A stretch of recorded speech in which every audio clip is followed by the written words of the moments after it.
we were trying to reach people through a lot of communities, as I mentioned, that Yeah. where these freelancers hang out. So Slack communities, product hunt communities.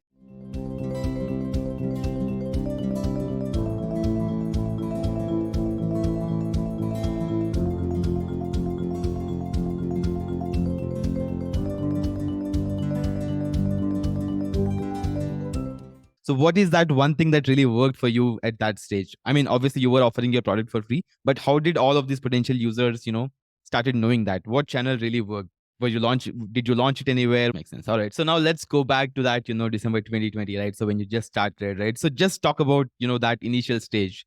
So like how did you grow from 0 to 25,000 users, all of these freelancers, right? I mean, it's hard, right? So what really worked for you? What happened? Just talk us through that journey. It was really interesting. So what we have done is we thought that let's just roll out the product for free. So anyone who want to utilize Buildpan can do it for free for first 100 minutes, and then they need to pay. So we got a lot of free registrations. I believe in the very first month we got approximately 2 or 2,000 registrations in the very first 10 or 20 days. But we've seen that there is no repeat customer.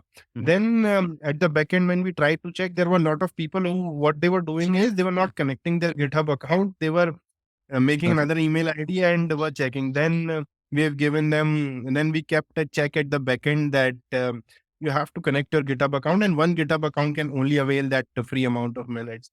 But yeah, I mean, you learn from the mistakes that you do. But it was really interesting. Then we get lot of word of mouth. We get lot of publicity through word of mouth.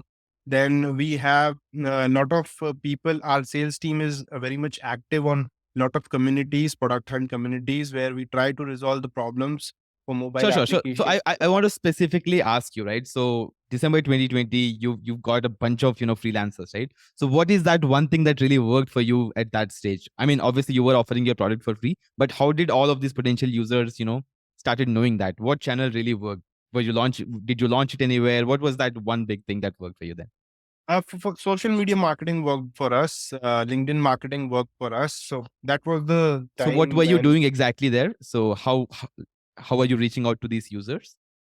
As I mentioned that we used to post about our product that this is the problem that we've been solving, and we are doing it just for free. Mhm. I mean, for first 100 minutes, it's completely free. Then yeah, I mean, we were just mentioning it that it's Yeah. completely you. All you have to do is you have to come and register on us. So we've done some paid campaigns as well, Mhm. and then we were trying to reach people through a lot of communities, as I mentioned that Yeah. where these freelancers hang out.